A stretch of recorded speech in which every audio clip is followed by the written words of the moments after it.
choro é natural de todo ser humano. O choro pode ser uma manifestação da alegria, de grandes emoções, de um profundo arrependimento, mas também pode ser o externar da dor física ou não, do medo, da raiva, da tristeza. Nós sabemos que na vida não é sempre riso. Eclesiastes capítulo 3, verso 4 diz que há tempo de rir e há tempo de chorar. E a Bíblia Sagrada mesmo está repleta de registros sobre o pranto, sobre o choro, sobre tantos que choraram. Choraram por causa das lutas, choraram por causa da perseguição dos inimigos, da devastação de suas terras. Por exemplo, no Salmo de número 41, no verso 4, está escrito assim: minhas lágrimas se converteram em alimento dia e noite, enquanto me repetem sem cessar: teu Deus, onde está? No Salmo 136, no verso 1, está escrito assim: às margens dos rios de Babilônia, nós assentávamos chorando, lembrando-nos de Sião. A saudade provocando aqui o choro.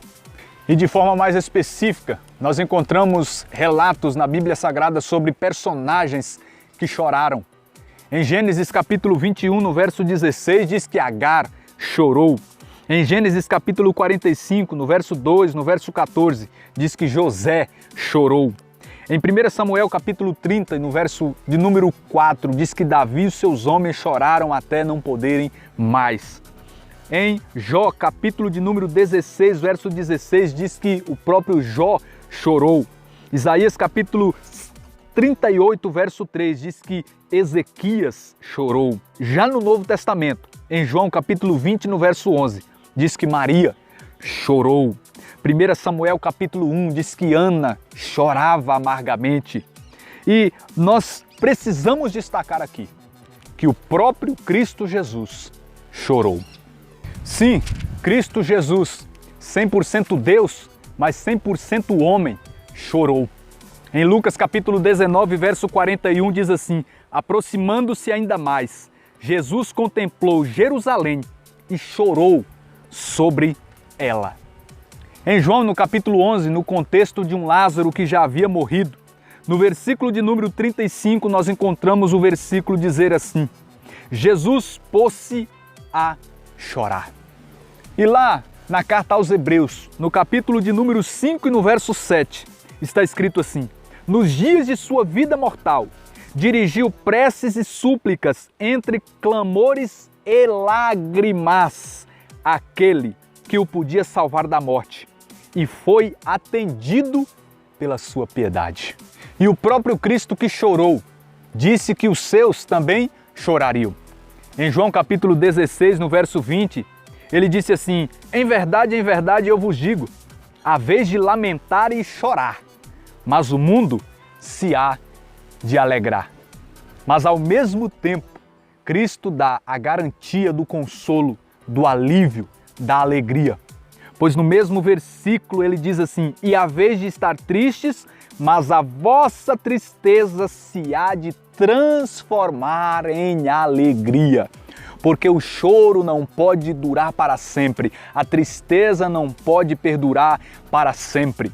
Mateus capítulo 5, verso 4, Jesus mesmo já havia dito que felizes são os que choram, porque serão consolados. Olha só que lindo, Salmo de número 29, no verso de número 6 está escrito assim: pela tarde vem o pranto, mas de manhã volta a alegria.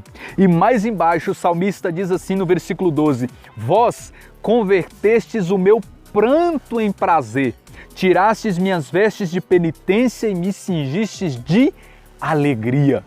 E mais uma vez nós encontramos uma linda declaração no Salmo de número 125, que diz assim: os que semeiam entre lágrimas recolherão com alegria.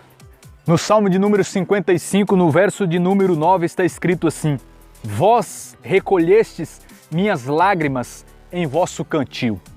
É tão lindo quando nós lemos e tomamos posse disso que está escrito aqui, que o Senhor é capaz de recolher cada lágrima que cai dos nossos olhos, porque Ele se importa com elas.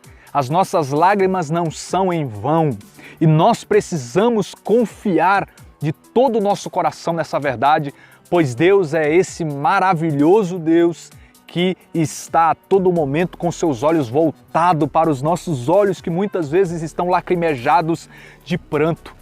Em Gênesis capítulo 21, no verso 17, diz que Deus interviu na situação amarga de Agar. Em 1 Samuel, capítulo de número 1, a palavra de Deus diz que o Senhor olhou por Ana e Ana concebeu um filho. E o não ter um filho era para ela uma grande dor e fazia com que ela chorasse muito, mas o Senhor olhou para a situação daquela mulher. Em Isaías capítulo de número 38, verso de número 5, olha só que lindo.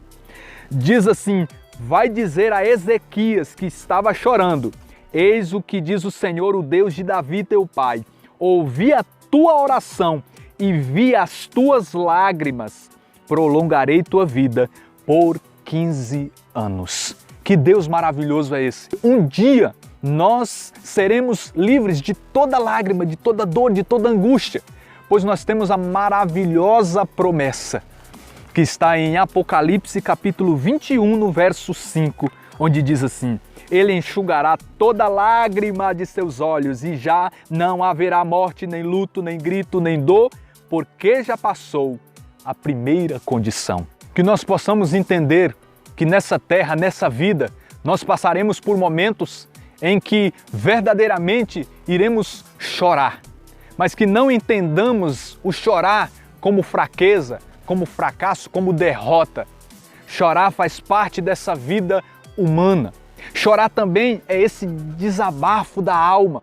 O que nós não podemos é viver sempre chorando, é nos entregar ao pranto, ao lamento, porque a alegria do Senhor é maior, a força do Senhor é sempre maior. Que nós, mesmo passando por momentos na vida em que choraremos, possamos tomar posse da graça de Deus, enxugar as lágrimas e prosseguir em frente, até esse dia maravilhoso, onde não haverá mais pranto, não haverá mais choro.